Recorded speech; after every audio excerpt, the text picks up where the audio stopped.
All right. Good morning. Check one, two. All right. Good morning. Today is July 31st, 7:31, the very last day of July, and it's also a Fed day. And I'm back with another edition of the Wednesday live show. At first, I thought I was having a little issue with my connection. I've updated my broadcasting software and done a few things. Took a little bit of time off from doing the show, but no big deal. So I wanted to get back into my regular schedule of doing this weekly show. So vacation season is about over. Well, we got 1 month of what I consider to be the dog days of summer. Interestingly enough, over all these years, I've always talked about how dull the markets tend to be during the summertime, right? July and August are typically extremely dull as far as intraday price action goes and just price action in general. I mean, in all the years I've been doing this, I don't think that I remember a July that was as sort of crazy volatile as what we're seeing now. I mean, I'm seeing ranges in the market and moves that are just kind of more typical of, you know, other times when there's a lot of activity, but at the same time there's a lot of weird sort of, it seems like lower participation type of moves that are happening intraday, like random price moves and I don't know. The ES has been acting pretty crazy lately for July. Typically, you see like these little 2 or 3 point ranges, 3 or 4. You get a 5 minute price bar that's like 3 or 4 points, and all of a sudden, now we're seeing intraday price bars that are like 10, 12 points, 8, 10, 12. So things are things are pretty volatile right now, I should say. And of course, the VIX spiked here recently, but anyway, lots going on. And of course, today's Fed day, right? So there's no there's no expected surprises. I suppose that the biggest surprise would be if they went ahead and decided to do their first rate cut now. But my guess is that the Fed recently, and by recently I mean for like the last couple of years, has basically telegraphed each move well ahead of time. And so I believe the expectations now are that what they'll do is they'll hold rates steady today and they will signal that the first rate cut's coming in September. And that's exactly what everybody expects, the market expects. The outlier would be if, for whatever reason, they decided to start cutting now. Oh, pending home sales just came out. There's always some breaking news right around 10 o'clock, and frequently when I do this show, and the fact that I do it on Wednesdays means that I always end up doing it on the day of the Fed announcement. Anyhow, okay, so I've changed my chart configuration as far as the broadcast goes a little bit. So like I said, I've updated the software a little bit and learned a couple of new tricks along the way, and it appears everything's working pretty good. So basically now I've got it set up so that it's going to show like a larger portion of my screen and my charts, which I suppose is good. It's going to make it a little bit easier to work with these broadcasts, I think. So anyway, so I have, now that I have it set up differently, you can actually see, how I have my watch list configured over here. And I don't keep a lot of stuff in this watch list because for whatever reason, these stock charts, ACP charts, are slow enough as it is for whatever reason. And I thought maybe at one point I had, a ton of stocks in this watch list. I deleted most of them.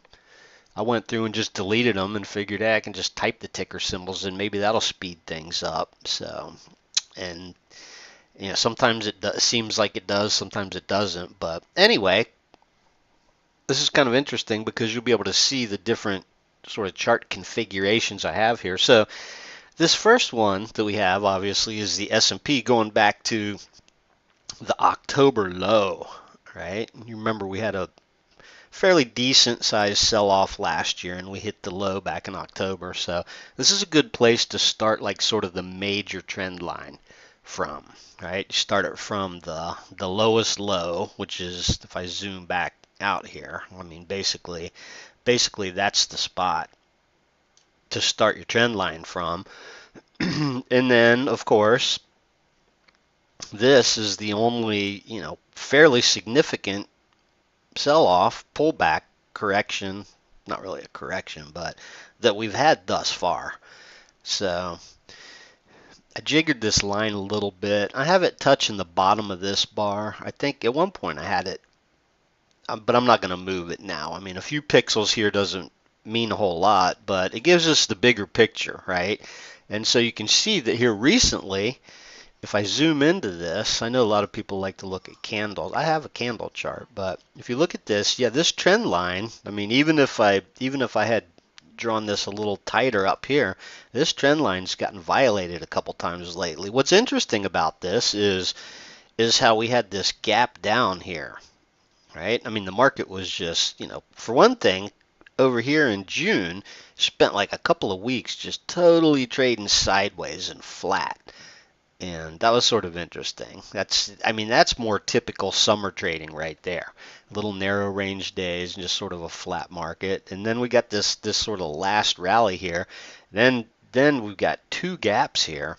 Today is sort of the outlier, right? I mean last night after Microsoft released their earnings or whatever, it was down significantly and everything was down. I think the futures were down big after the close yesterday, and this is the exact opposite of what everybody expected, was this big gap up today after what's been some pretty rough and poor price action. But interestingly enough, you can see that I got these support levels drawn on the chart here, and this gap, it didn't necessarily fill the gap, but close enough. Right? I mean, it came down into this major support level and that held, and then yesterday was even more interesting because the close was right smack on that trend line there. So yeah, it's going to be interesting to see what happens. Last night when I was looking at this, you could almost draw like a little square box around just the last 5 days of price action there, and I figured, well, after the Fed announcement today, it's going to break out of this box one way or the other. I don't think anybody expected this gap up like we're seeing here today. So it's going to be interesting to see what happens because of course, on Fed Day there's just no telling. But based on what I see on this chart here and this, upward trend and just the overall sort of feel of the market is that everybody's just been waiting to buy at the dip. Right? Buy the dip. I mean, everyone's been waiting for a buying opportunity. So check out this trend line. There's your 50-day moving average too. So took a couple of pokes at it. And then here's a little bit different look at the S&P. Same thing we were just looking at, but I have these trend lines drawn a little bit different, right? This is not like the major trend line off the lows. This is kind of the short-term trend lines. And so you can see that this latest trend, after the little dip that we had in the spring here, this latest trend here obviously broke that trend line. And so the underside of this is potentially resistance. And this is actually, this line right here is the major support that I had drawn on this chart from, way back here when it actually broke out. So anyway, that's a little bit different of a look at it. I've got the trend lines. And so you can see, I remember, back here when we talked about this particular trend line and the market sold off. You didn't know how far it's going to go. You get a trend line break, and then you start to see some price action below it. And look at that 50-day there. I mean, that was a fairly significant, that was the biggest dip, I should say, of the year, right? I mean, you can see where we are. Here's the whole year right here. But the thing of it is, that was that was a pretty minuscule dip. We haven't had a real sell-off all year yet. So, and then of course, um, one of the things that annoys me about these stock charts. Here's another look. Here's a weekly look at the chart. So remember back over here we talked about the cup and handle, and so the weekly chart, I mean everything is still sort of intact, right? Even though kind of took a little couple pokes below the trend line this week. If this rally continues, then totally no big deal. And of course, there's that major support level back there. So, um, see what else I got here. Yeah, there's another look at the weekly going back. At first I was thinking, yeah, this is the one that goes back to the pandemic sell-off. By the way, since I reconfigured my broadcasting software and sort of my broadcasting setup here, it's made it a little bit easier for me to, like, you'll notice that now you can actually see the indicators that I have below the chart. So I had it kind of set up kind of weird before, and I updated the software and I did a little research into how I could improve it. So, I watch a lot of YouTube videos these days, and it seems like these, YouTube people, which I'm not a YouTube person. I mean, we've been doing this particular show since we used to call it a radio show, and it has to be like 15 years or more. I mean, I lose track of it. It's been so long. Let me just go ahead and save this because I like to have this going back to the pandemic. Anyway, they hadn't even invented the word podcasting back when we used to do this show. And it used to be, I believe it was on like Wednesday nights or something at like 8 o'clock, and we did it on the phone. And somehow we broadcast it like it was a radio show because that was the terminology back in those days. So this has been going on a long time, but it's just me now. It used to be a lot more fun, so maybe in the future I can expand on this by getting on some guests.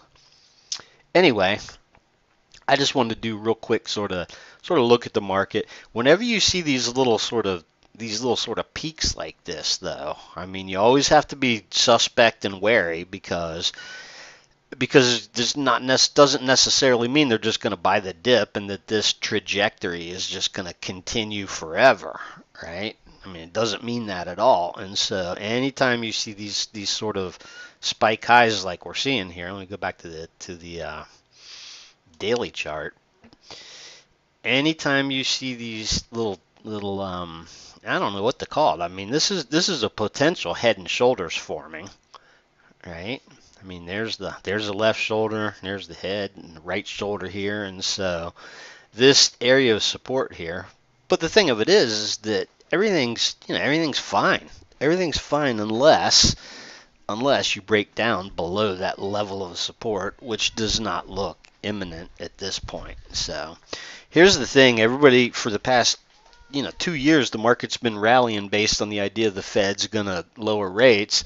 But the problem with that is that anybody that pays close attention knows that when the Fed starts lowering rates, that tends to be when the market rolls over, right? And of course, there's probably a little bit of a lag there, but the reason the Fed lowers rates is because the economy slows down, and I mean, people are saying that we're headed for a recession. And there's a lot of signs out there, and so it's very subjective right now. But what I wanted to look at was, first of all, I want to look at Microsoft because they released earnings after the bell last night, and it was down huge.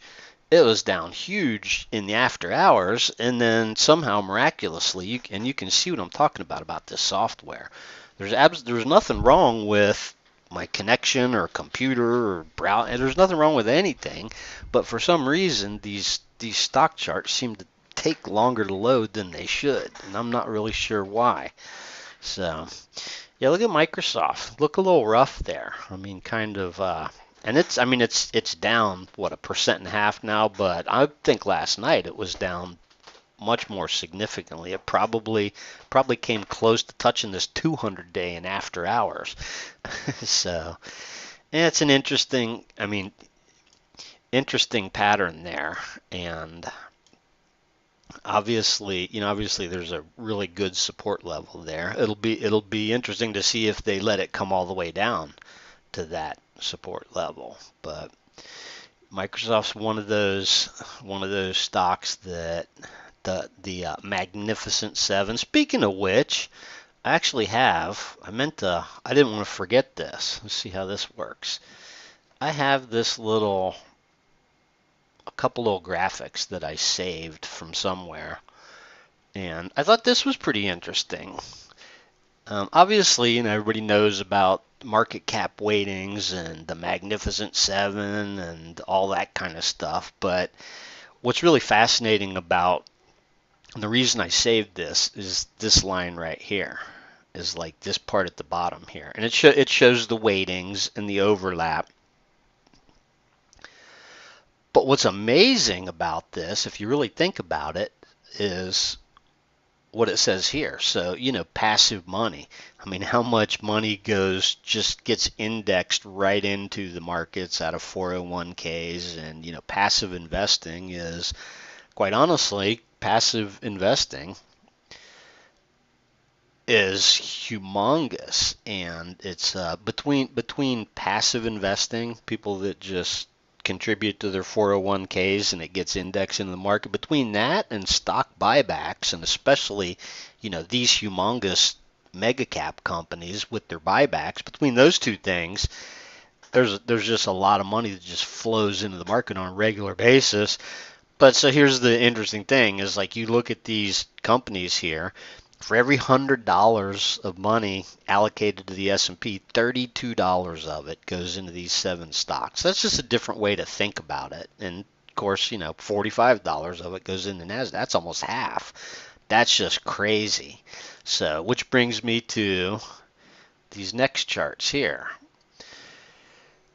This is kind of an eye-opener too, is because, a lot of you may recall the dot-com bubble. Some of you may not recall the dot-com bubble, but the thing of it is that, as it's kind of, the 5, this is not even the Mag 7, this is the 5 largest companies, which we just looked at, basically the 5, 24%. Actually, this chart shows 29. This is like the same chart, and I don't know if it was updated or whatever. It looks like the exact same chart to me. It's basically the exact same chart, except for this one says 20. This one may be newer, or it may be older, because of the difference in the price change. But anyway, you get the idea. So the average weighting, is 14%. Right, like the top 5 stocks, because the S&P 500 is market cap weighted, and so over all these years, the average has been 14%. And then during the dot-com bubble, the top 5 stocks, of which, probably, I don't remember. I would guess Microsoft was probably one of them, probably one of the largest cap, and then probably something like Intel, I'll bet. So chip stocks always seem to be the big deal. So anyway, it's just another sort of thing that shows how the market's a little dysfunctional. I don't know. I saved this chart. I thought it was kind of interesting. I love long-term charts like this that have different historical events marked, but this is the pertinent information on this chart. From 1970 until present, this is what we all know. This is why people index too, by the way, is because no matter what happens, no matter, what all this news was and different things and sell-offs, and, there's the great financial crisis, no matter what happens over long periods of time, they say that the S&P averages 10% a year, and so here's proof of it. And it's actually a little over 10% a year. Now, the more interesting thing, which I don't honestly know, would be to see this exact same chart adjusted for inflation, right? Because that's the big deal. Is the inflation has basically inflation has been the boogeyman, and that's the number one issue for the election too. Whoops. NVIDIA chart loaded pretty quick. Okay, so let's look at this. Um, this is an extreme anomaly. I mean, I can't imagine what's going on behind the scenes today in some offices due to the fact that, I mean, look at yesterday's close, right? I mean, NVIDIA was down hard yesterday, and last night, I believe after hours last night, after Microsoft came out with earnings, I believe that this was closer to like $100. And then, of course, this morning, look at that gap up reversal. So that's some. I was looking around this morning, and apparently, like this sort of rally. And I'll have to look into this closer because I only had a few minutes to sort of buzz around and see what was going on. This rally's due to something that Yellen said about, treasury funding or something, buybacks or whatever. So she came out with some sort of bullish statement that must have turned all this stuff around on a dime. Because, I mean, as dysfunctional as everything has become in our modern days, the one thing that seems to be, humming along just fine is the stock market. And so um, I think that the powers that be realize that the stock market is probably the most important thing, and so they're going to do whatever they can do to maintain a healthy and robust stock market, and they're not going to let things fall apart. So my point is, if Yellen sees things starting to look like they're going to roll over and fall apart and tank, she comes out with some sort of news that's bullish, and it turns everything around. I mean, Nvidia is up 10% today. That's insane. These market cap swings, right? I mean, this is a $3 trillion company. These market cap swings are just astronomical. So, and of course, AMD is another one. They came out with earnings, I believe, either last night or this morning or something. But AMD had kind of interesting because it sort of rolled over a little bit. It sort of rolled over a little bit and was looking pretty rough. And even here just recently, it was trying to rebound, and actually looking pretty good. Like this early July rally was fairly significant, but then it just got caught up in the sell-off here. But look at that turnaround since last night. There's another one that was like selling down and looking rough and was probably down a few more bucks after hours, and then miraculously big gap up. Interesting how so far today's high has been the underside of that 200-day moving average. So I didn't really get a chance to see how good the earnings were, but it's kind of a rough looking chart here, to tell you the truth. Well, so let's see. As long as I got this screen up, might as well look at this arc. Look at this chart. This is interesting. I always like to look at this because it's sort of, and here's what I'm going to do. I'm just going to extend this box. It's been a while since I actually pulled this up, this particular view. I'll just extend that box over there to the right and then save it. And there it is. I always like this one because it goes way, way back, and it just, I mean, this basing pattern is insane, but it's going to be interesting to, well, I mean, it seems like it'd be interesting, but man, percentage-wise, this thing's really volatile. On an intraday basis, I mean, it's volatile. But when you look at it from a longer-term view like this is a weekly chart, by the way. You look at a longer-term view like this, and it adds a little bit of perspective to it. So ideally, you'd want to see it, base out and sort of start to curve up. I wouldn't. Now is probably not a good time to be looking at this, but I also wanted to look at. I wanted to look at Tesla real quick here too. I'm on a weekly chart of Tesla, and I should probably switch to a daily. Yeah, Tesla's been kind of weird. You might remember, some weeks back we were actually talking about this, and I probably got it in my list here. There it is. I want to see what I have drawn on the chart here. Maybe nothing, but I think it was like this little sort of consolidation pattern here that looked kind of bullish, and yeah, it took a huge rally there. And then recently is kind of, this is a very controversial stock. So there's and the chart is like really super sloppy too. I mean, you have to go to a weekly chart and look at this, and it's really just a matter of see if I can draw a trend line across these highs here. Yeah, it's really just a matter of whether it can hold above this 50-day and 200-day and this trend line. Now, if I change this to a candlestick chart, it'll look a little bit different here. Yeah, the candlestick charts by default on the stock charts are not my favorite, so I like my candles to be filled in.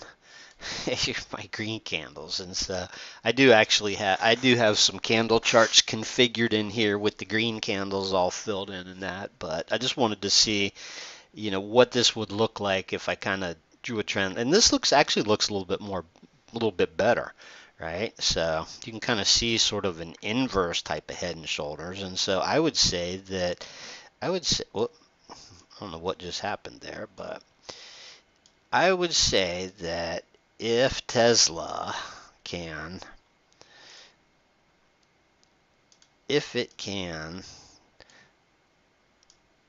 rally up over this level here, then it's going to look pretty good. So let me zoom out a little bit further here. Yeah, it's trying. I mean, it's what's interesting is I can see a little bit of symmetry between this recent period here and this big giant sort of cut back here, right? So anyway, real quick,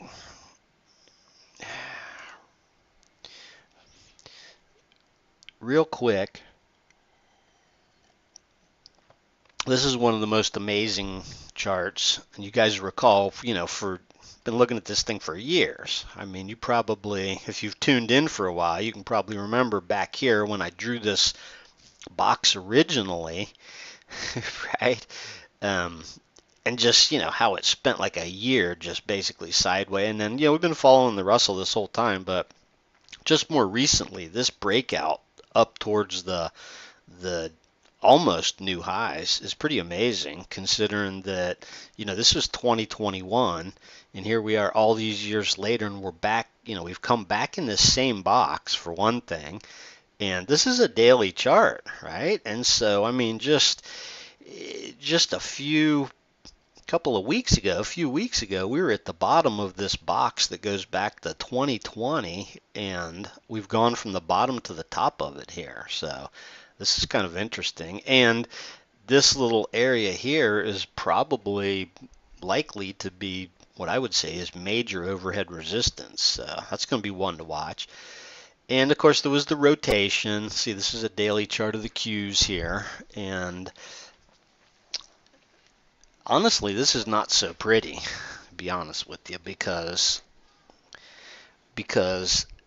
that chart is with the gaps. These obviously you had this nice steady rally up here, but then this sort of gap down in a few days of trading, and then another gap down in a few days of trading. It's going to be interesting to see.